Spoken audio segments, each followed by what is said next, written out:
Okay, we're live. Hello, today I will be talking with Lemmingbot, who attended the recent PAX East convention.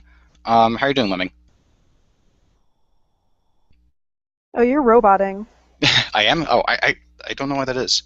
Um, Hold on a minute.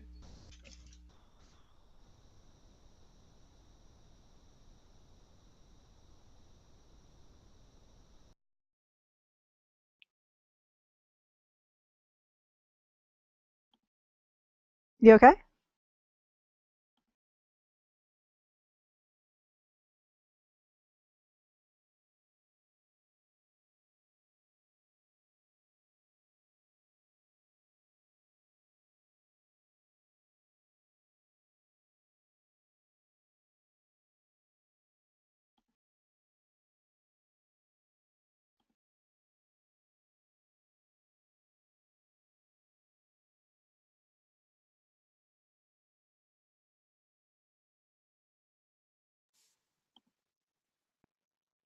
Hello? Oh, yep. I do apologize. I was having difficulty with my mic. Am I still roboting? No, you're good. Okay, excellent. All right. All right. So I'll be interviewing Lemmingbot today, and she's going to tell us about how her experiences at PAX East. How are you doing today? I'm doing pretty good. A little bit of, a little tired, but I'm good. Okay, sounds good.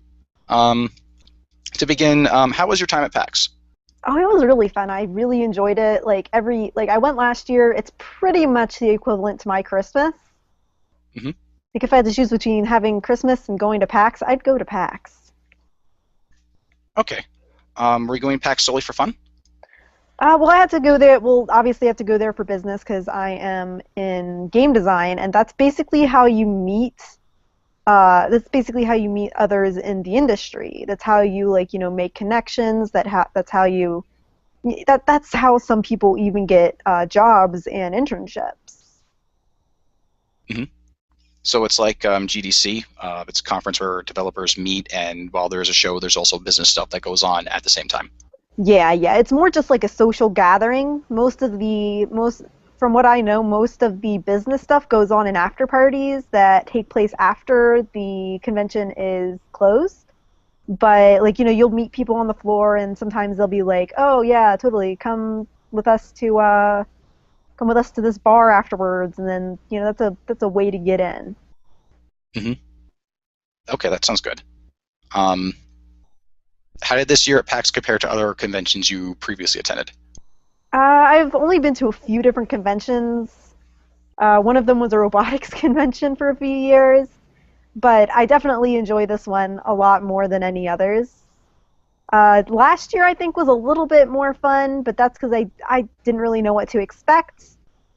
But overall, uh, I think yeah, it's a pretty good convention. I had a really good time. I met a lot of cool people, Hmm. and it was worth my time and my money. Can you give us a few highlights? Well, I got to talk to a few of the people that are making the Guild Wars Heart of Thorns expansion. I got to talk with the person that's in control of instances, beast spawning, stuff like that. She was really really cool, and I got to I'm trying to oh I got to talk to some people from Blizzard about Overwatch, even though I don't really plan on getting it because I'm not really good at those kinds of games. But it was uh, other highlights. I got to meet some people from GG. Hmm. I got to meet Andrew from Code USA, the guy that worked on the forest. I got to uh, I got to see a few other people. I think Hat's girlfriend was there, but she was only there for one day, and we never got to meet because she was always in lines when I was not. Um, and I got a really neat jacket. Oh, nice. Was any special designs or things that about the jacket? Oh, it's an Assassin's Creed. It was an Assassin's Creed jacket from Voltaire Designs, I believe. It was like half price because I think that they were like moving out an old design or something. But I got it for a really good price, and it's a really nice jacket. Cool. What was the general attitude and atmosphere at the convention? Was it like was it uproarious? Was it like what was it? everybody was obviously just there to have fun. Because that's what PAX is. It's a fun convention for people that like games to go have fun, wait in lines, and potentially meet people that they like. There wasn't any like real negative anything there really, except for in a few obvious areas that we can talk about later. But overall, everybody was friendly, everybody was smiling, everybody was having a really great time. I think that it was a very successful convention this year for Penny Arcade and everyone else. Okay. Did you cosplay? I I did put on the my Ren Fair garb that I always wear that one day.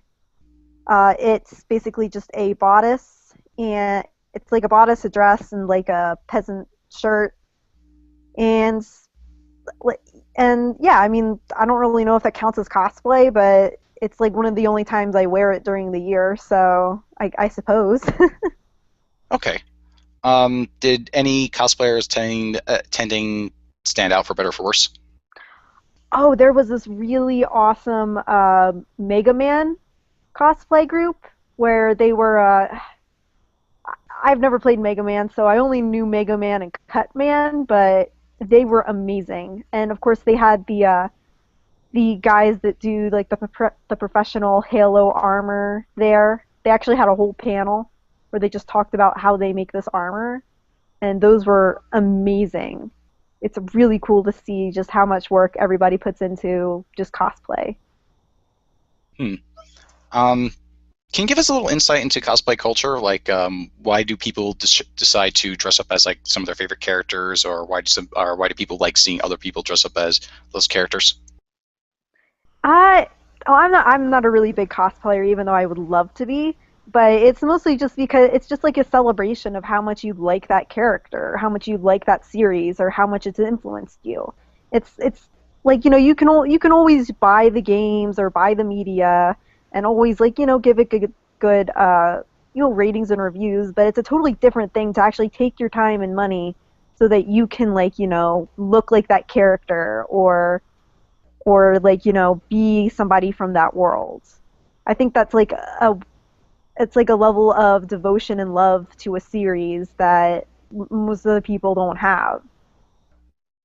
Okay. Or it's just like you just enjoy dressing up. So it's mostly for fun and also for appreciation of towards like the creators of these works and like showing how much you appreciate their incarnations. Oh yeah, definitely. It's like whenever I know that a lot of creators really love to see people cosplaying their characters. They find it really flattering and really really encouraging. I know that if I saw somebody cosplaying, a character from a game I'd make, I'd just like be so happy and flattered because they liked my character enough to spend all this money and all this time to create a costume to look like them. Okay. Um, Speaking of cosplaying, was there any like did the convention restrict any of the cosplayers? Like, did they tell anyone they had to change their attire because it may have been indecent or violated some sort of rule? I do not believe that there are any rules like that in place at PAX East. Like obviously because I never really cosplayed before, like heart like full on. But when I was in my outfit, I have basically all of the cleavage showing, and nobody looks twice at that. So I don't believe that there is anything in place at PAX conventions telling people they can't wear a certain outfit or a certain way. On that note, the recent well, the recent concern like was that the restrictions on booth vapes, which they decided to remove from the convention, may have imposed those rules and restrictions on attendees as well. Um, on the note of booth vapes, like did the lack of them hinder, improve, or fail to affect the experience at all? Doesn't make any difference. I mean, and to be honest, in my opinion, like the girls are like because of the certain culture that like antis and people like that have, like just having girls in the booth is kind of like a priority. Even if they're not like sexy booth babes, there were a lot of companies were trotting out their female developers. And I feel like that's just another incarnation of booth babes. I don't feel that this new rule has imposed any cosplayer, but I do feel like it's just asking for like booth babes to take a different incarnation. Gotcha. Um, on the note of differencing opinions and such, at PAX Appear said that they cater to politically correct, especially after the Dick Wolf's controversy. Um, do you identify someone who share those values? If not, do you find the ideological disconnect a problem? Uh, I I don't really like. Could you explain a little bit better? Like, do I agree that the Dick Wolves thing was like inappropriate? Because Um, I think it was kind of inappropriate, but it's America and they can say whatever the fuck they want. Like, it's just what I mean, oh well, what yeah, I mean is, sorry, I don't mean to interrupt. it's okay. Go ahead. Okay. What I mean is basically there's a lot of panels and presentations based on more social issues than actual tech and gaming issues, Hmm. and a lot of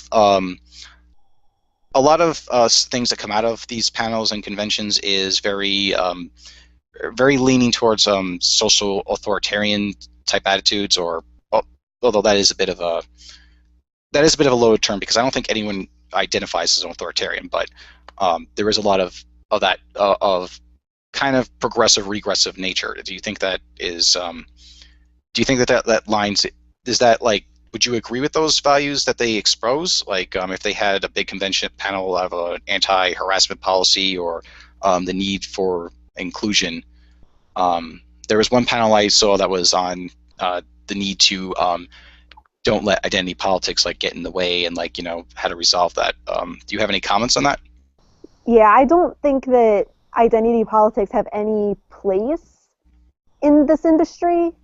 Like, because I feel like, especially when I'm trying to like figure out a good way to articulate this, because like without sounding like kind of like a jerk to either side, but I think that I feel like people should just drop it, really, and just let people make the games they want and stop trying to say, "Oh, well, we need to like make this industry more welcoming to this person and this person," because it already is welcoming. It already is welcoming to everyone. As long as you're not an ass butt, people are going to be fine with you. And I feel like there should be less trying to change the culture because it's fine, and more trying to help people that are new to the culture understand what goes on and how to deal with like the differences that they might have. Like, because like internet culture, you can call somebody a faggot and that's more of like an affectionate term, but if you say faggot to somebody in real life, that could be offensive. I feel like, people just need to be educated more on the differences between certain cultures, certain like, modern cultures and, what their own values are. So that they don't, try to go invade, colonize, and change it to what they want it to be. Did you okay? Did you experience any of that colonization sort of attitude where people are trying to like invade spaces where not by naturally coming into these places and like getting involved with the community, but trying to basically was there any kind of controlling attitude that may have been echoed by maybe some of the panelists, maybe someone who's presenting something, or maybe even by the conference itself? I don't feel that Penny Arcade really has a horse in the, like I'm just gonna say this right now. I don't feel that Penny Arcade really cares either way. They're just gonna do whatever gives them better people will like it'll get whatever gives them a better reputation, whatever keeps them from looking like assholes. Even if they don't necessarily believe it, they're gonna do it. But yeah, there was definitely a lot, a lot more of these like social panels. Like I specifically remember there was one that I had that like the very first one that I saw when I opened up the booklet to see what panels were there, it was how to be a corrupt game journalist. I saw two different things about making a, I think it was like two of the very same panels, but just with different people about trans issues in gaming. I saw there were two different ones with Brianna Wu. I believe she did one of her podcasts there, and that's a sizable chunk. And there's probably a few others that I didn't even notice that are probably, you know, that probably expound those kind of values, and that I didn't even count. It was a sizable chunk of the panels.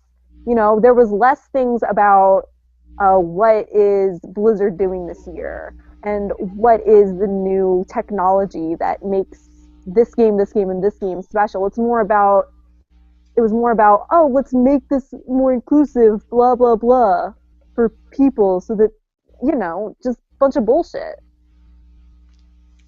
Did that in any way impede your personal experience, or were you able to just avoid those panels? I was able to avoid those panels pretty easily. It's not like anyone's forcing you to go to them, but I did feel like the panels, like the fact that the panels were given to that, like, so many of those panels were had that theme for them. I didn't want to go to them. I kind of felt like these panels were inserted, and the culture that either supports GG or doesn't care about GG really lost out on a lot of more informative things that we care about more. I mean, I guarantee you, I could probably go down on the floor in PAX and ask any old person if they wanted to hear about trans issues, or they wanted to hear about the new game that was coming out from Bethesda. I guarantee you they'd be more interested in Bethesda's game. If they're interested in these issues, they'll seek it out and learn about it by themselves. You don't need this kind of shit invading our spaces. We just want to learn about games. We don't want to hear about women and trans people and stuff like that. It's important issues, but this is not the time nor place to kind of be talking about it. We just want to have a good time and play our games and experience, PAX. Hmm. Speaking of Gamergate, did that come up in any capacity, or was that just a non-issue while you were at the convention? I think that, well, on the floor, nobody talked about it. I did wear my cockade. I did get a question about it from a feminist, and all I said was like, "Oh," she's like, "Oh, you have suffragette colors." I was like, "Kind of. It's actually for my support of Gamergate," and she just kind of paled a little bit, and I changed the subject. Yeah, that sounds But funny. yeah, it was really funny. She was like, "Oh, what do you find is important in a female character?" And I'm just like, "Well, whatever makes a male character good will make a female character good." And she's like, "But what do you find good in a female character?" And then I just wrote down some bullshit on her little post-it note, and then she asked me about it. I also saw Movie Bob. Really? Same room. Yeah, he was like 3 booths away from that. What did he have to offer at the convention? I don't know. He was. It was like, take this, or something. I'm not even sure what it was about, but they were just these shirts. They said, take this. I guess it was a reference to, take, it's dangerous to go alone, take this. But all they were offering was shirts. I don't know what kind of protection that was offering me. He just kind of sat there, and yeah, it was like the saddest little booth too. To visit? Oh yeah, it was, well, like, fortunately, like, last year, the diversity lounge, quote unquote, that they had was more filled last year. This year there were probably only about 5 booths. Um, all white people in there, by the way, mostly men. But it was very nice and quiet. So, but uh, yeah, it was just like tucked away in this little room. There was there was no backboard to it. There was no decorations. It was just them sitting behind this him sitting behind this table with this other chick in a Commander Shepard hoodie with shirts. It was sad. Ah, yeah. Um, sorry, I had what was it? Um, sorry, something came up and I got distracted. That's Yeah, okay. I heard. Yeah, that does sound like very movie Bob's in a very sad state of life in general. I think that like anything that any public appearance he makes will kind of carry with him a kind of like a very despondent kind of attitude with him. Um, Yeah. he did it all to himself, though. I mean, if he just treated it, in my opinion, if he treated his audience with more respect, it wouldn't matter what his views are. He would be in a much better place if than he is at the moment.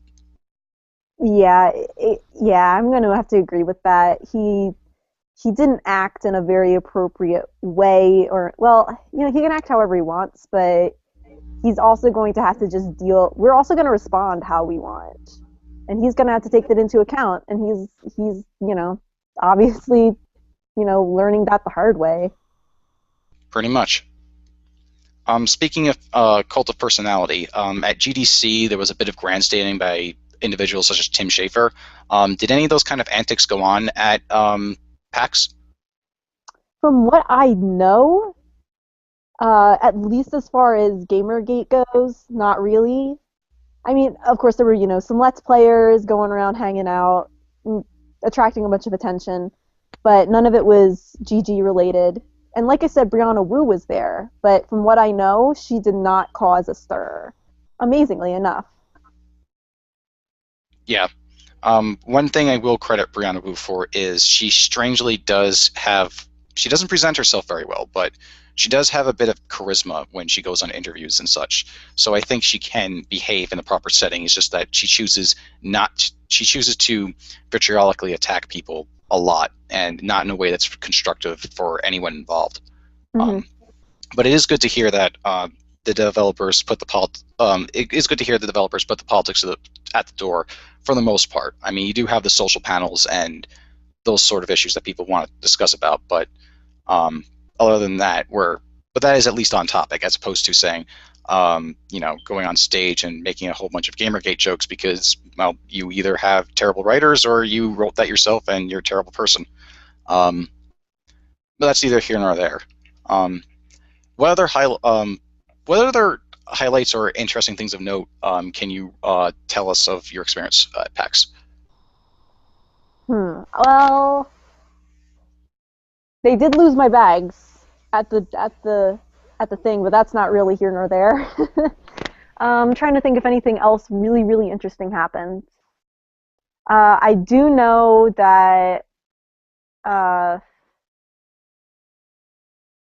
to think if there's anything like super duper interesting because it was actually surprisingly a very calm, uh, well, about as calm as you can get with several thousand people in a building. But it was a very calm, uh, kind of not out there experience. I was expecting there to be a little bit more drama, especially with Gamergate still being what it is, and with obviously Movie Bob and Brianna Wu being there. I thought there'd be a little bit more drama, but fortunately there was not.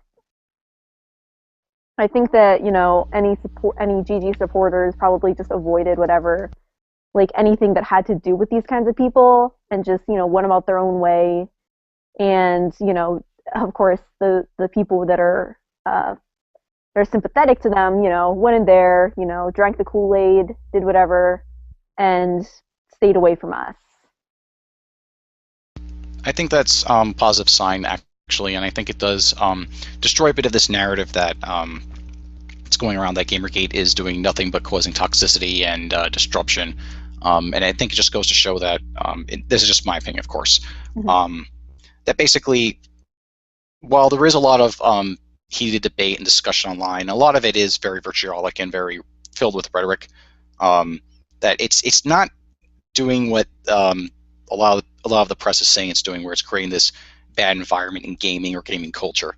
Um, that's just that's just my opinion on the matter. Yeah, I totally understand. I actually totally agree as well. There are, they want to make something of it, and it doesn't need to be this awful thing where people are fighting. They could just, fucking listen to us, put a little bit of ethics in their coconut, shake that up and like fucking drink that. But they don't. They want to make shit. They want to, like, to what end? I guess it's different for depending on what anti you ask, but they want to make drama. They want to, they want to make Gamergate into something, and they have. Unfortunately, like, I really wish that, like, even though Gamergate has probably been one of the most positive experiences uh, in to happen to me when it comes to gaming and my job. I really do wish that it never had to happen. Like, I met so many good friends, but it's because of this awful thing that's happening in my industry. Hmm. On that note, a bit off topic, but I think it's relevant. Where do you see the future of Gamergate going? Did we achieve the goals we set out to, or do you think that there's more to achieve, or um, what is your opinion on the current state of the controversy? I think that we are most like I think that we're more at the war of attrition kind of point now, where we have to wait out these other people. Like we have to wait for the antis to kind of begin to lose. Otherwise, obviously, we'll lose. There's well, I mean, I suppose that there are happenings every now and again, but it is not coming like rapid fire like it was in the first few months. I think that everybody just has to stay on point. They have to keep sending emails, keep, being loud and refusing to stand down on Twitter so that, we can make a positive change. I mean, we already have made changes. We've raised what, probably close to $100,000 for charity, 50,000, 100,000, somewhere around there. We've done good there. I mean, we've cost Gawker so much money. We've shut down sites. And I think that that just shows how much power that we, the consumer, have. And we need to keep flexing that muscle. We need to keep making that stronger. We can't just be like, oh, well, this is enough and just drop it. We have to keep going. If Gamergate goes on and if Gamergate goes on for another, several months, several years, hell, even if this kind of shit has to go on for decades, I'm gonna stand with it because gaming did a lot for me. It pretty much saved my life when I was younger. And if I have to do that, if this is what I'm doing to pay gaming back, just as a culture, we just need to stand strong. We need to stay on point. It may be a little bit boring now. It may feel like we're not getting anywhere, but we are. At what point do you think that your goals have been met? At what point do you think you can say, all right, there's no reason to keep tweeting out the hashtag. We can just go back to playing games. I'm not really sure, to be honest. I don't think that there is going to be any point as long as there are greedy people and as long as there are people that want to take advantage of gaming in some way or another, whether that be for for social reasons, whether they think they're like doing good or they're trying to get money out of controversy. There's always going to be Gamergate. There always is going to be angry consumers that are going to say no. And I think that that is a powerful thing. Like, it might sound a little bit silly and a little bit like, Optimus Prime-ish for me to be making this speech, but as long as there are bad people, there are going to be people that stop them. And in the gaming industry, that's us. That's Gamergate. Okay. Um, let me just go over the questions I have. I asked a bunch of these out of order, so it's lost That's track of okay. it. Take your time. Okay. Um,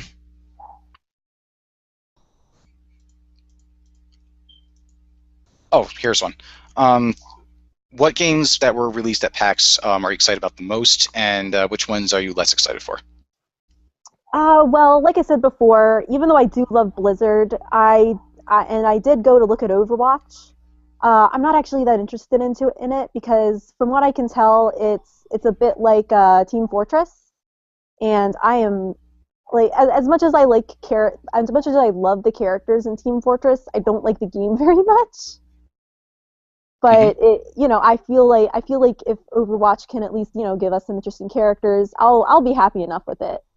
What I'm excited for, what I'm very interested in, is the Guild Wars Heart of Thorns expansion. I have never really like the only MMO that I've ever really been able to play was World of Warcraft and a little bit of Lord of the Rings Online. But I'm actually thinking about adding this one to my repertoire so that I can because the the demo that I played was very interesting, was very fun, and I am actually looking forward to seeing it come out so that maybe I can try Guild Wars because I hear a lot of good things about it. Uh, and as much as I enjoy MMOs, I think that I'm going to enjoy this one. Okay, that sounds good. Also, Um, also a little bit of Halo 5. I want I wasn't able to get into the demo because I didn't feel like waiting in the line for 3 hours. But I am like a closet Halo fan. I do enjoy that universe, and I am interested to see what they are coming out with. on that note, do you think that this fifth Halo series entry is going to be more of the same, or do you think it will be innovative? Uh I think that it might end up being more of the same, mostly because uh well, from what I know about from people that did play the demo, it wasn't that impressive. But uh, I mean, like unless Bungie has something really interesting up their sleeve that they're just not telling us about, it might not be a world-ending first-person shooter. They're still kind of riding off of 1 through 3's coattails, and like I think that the games themselves are kind of unnecessary story-wise, but I just enjoy them. Maybe I just like listening to Master Chief's voice too much. I don't know. Okay. On the Overwatch panel, I heard and read some articles that there was a new character they released, and that's kind of got some controversy because some people like it, some people don't like it because they think it's pandering, others don't like it because the character's just way too weird for them. What was the reaction at PAX towards that character? I Nobody really talked about. Like I know what character you're talking about, and nobody really seemed to think much of her. Like they were much more. A lot of people were much more interested in the other characters.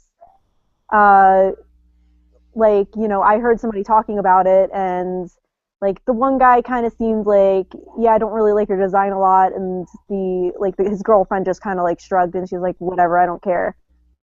But my personal opinion is because obviously I haven't really looked into her a lot yet. Like I have yet to form a good opinion on what she's all about.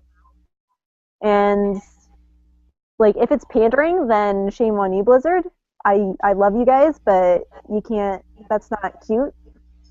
And if it's just like they wanted to make a character with pink hair and who was kind of curvy. If they just wanted to make that character, then whatever. I mean, that's their game. They can put whatever they want in it. If they want to make a fucking ninja that uses babies as nunchucks, then I'm not going to question that. You know. Well, I might question the sanity, but I won't say you can't put that in your game. Right. I personally maintain that you should be able to criticize people, but you shouldn't try to impose restrictions. And once Yeah, again, that's like my personal opinion. well, yeah. I mean, like if like everybody should be free to say what they want, and that includes critics. Like a critic can you can go and you can make a shitty game, and then Total Biscuit comes along and he has every right to tell you that your game fucking sucks. You know. Hmm. Speaking of new releases from Blizzard, they recently announced the Hearthstone expansion pack. were you there when they released it? And can you give us more insight, or is Hearthstone just not really your thing? I am so bad at card games. I never really. I mean, I played a little bit because I like to try everything Blizzard does, but I was not into it. Yeah, I'm kind of a big Hearthstone fan. I play it a lot, so I was hoping I could get some more insight out of that. Well, We'll probably do the more. reaction did seem to be good there. I never heard a bad thing about it, and I heard a few of my friends that are from school, they were all excited about the Hearthstone expansion. So it seems promising. So keep your hopes up. Okay, that sounds good. Um, One other question. What was it? PAX is also often noted for its musical variety and its concerts. How were the concerts at PAX, and h- basically how was the concert performances at PAX? From what I know, they were really, really, really good. I like don't really like to go to concerts because they give me headaches. But everybody they were a lot of like chiptune people, a lot of uh, I think there were like some dubstep people there. I didn't know any of their names, but a lot of I remember on the second night, I was hanging out, I was waiting for one of my friends, and like you could hear the music coming down from the main theater. It was pretty neat. Well, it was pretty neat sounding, at least. So I suppose that it was pretty good. Okay. One last question. What was the overall professionalism of the convention? It was very professional. I mean, there like not one person was rude to me or anybody else, at least that I saw. I mean, the bag checkers were kind of kind of tired, but that's probably because they work for the convention center and not Penny Arcade. So, and I do know that the convention center, they dread PAX every year, but PAX itself, the people that work there, the enforcers, they were all polite. They were all very nice. They helped me find my wallet. Hmm. It was an overall very positive experience. Okay. Actually, I lied when I said that was the last question. There's actually one important question that I seem to have missed my notes. Um, Often the subject of harassment at conventions is brought up as a hot button issue. Did you experience or witness any harassment? I did not. Nobody, like, even though I was kind of looking out for it. I was like, because obviously I was like, I could very easily be harassed for being pro Gamergate. There could be other people that are harassed, for a variety of other reasons, and I did not see or hear of any sort of harassment. I know that last year there was like some douchebag going around and bothering people in like Lara Croft's cosplays, but I heard nothing of that this year. All right. Before we close out, I'd like to see if the chat has any questions about PAX or Lemmingbot or to Lemmingbot or in general. I won't go out with any of you. I'm sorry. I have to know you better, first of all. All right. I'm just going to wait a few minutes because there's a delay in the stream and to the timing of the chat. But at the moment, there seems to be no questions. So, um, all right, I think this is a good point to close out. Lemmingbot, thank you for your time, and thank you all for watching. Yep. And I hope to see you again next stream. All right, have a good one, everyone. Bye. Bye.